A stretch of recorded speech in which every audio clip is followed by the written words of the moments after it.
জানেন কি, একটা মানুষকে সুস্থ রাখতে এবং মন মানসিকতা ভালো থাকতে ব্যস্ততা খুব ভালো কাজ করে।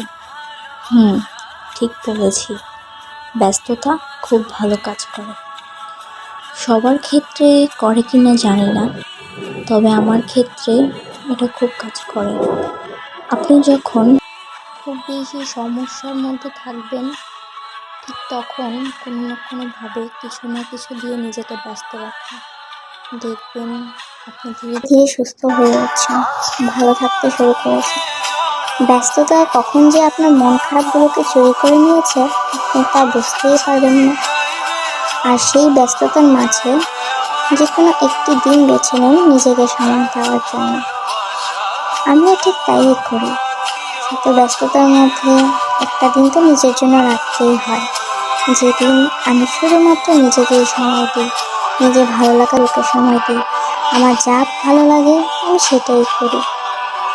এই একটা দিন আমি নিজের মতো করে সাজি, নিজের মতো করে ঘুরতে বের হই, নিজের মতো করে যা ভালো লাগে সেটাই করি। দেখবেন ওই একটা দিন আপনার কাছে স্বর্গের সুখের মতো লাগবে। এতটা ভালো লাগবে, আপনি কখন যে একটা খারাপ সময়ের মধ্যে দিয়ে গিয়েছেন তা ভুলে যাবেন এক নিমিষেই। ব্যস্ততা এমন একটা ওষুধ যা মানুষকে ভালো রাখতে সাহায্য করে। আর সেই ব্যস্ততার মধ্যে যখন নিজেকে একটু সময় দিবেন, দেখবেন সেই সময়টা আপনার কাছে খুবই মূল্যবান। একটা স্নিগ্ধ হাসি থাকবে নিজের মুখে। জীবনে ভালো থাকাটা খুব জরুরি। ভালো থাকতেই হবে, নিজের জন্য হোক, অন্যের জন্য হোক, কিংবা পরিবারের জন্য।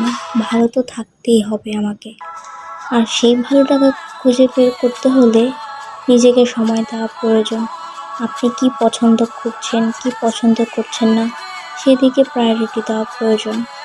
আপনি যখন একে ব্যস্ত রাখতে শুরু করবেন, তখন দেখবেন অতীতে কি হয়েছে না হয়েছে এগুলো নিয়ে চিন্তা করার সময় পাবেন না। দিন শেষে যখন রাতে এসে শুয়ে পড়বেন বিছানায়, কখন যে চোখের কোণে ঘুম এসে পড়বে আপনি নিজেও বুঝতে পারবেন না। ঘুমটা যে কতটা শান্তির আপনি তখনই বুঝতে পারবেন যখন আপনি ব্যস্ত থাকবেন।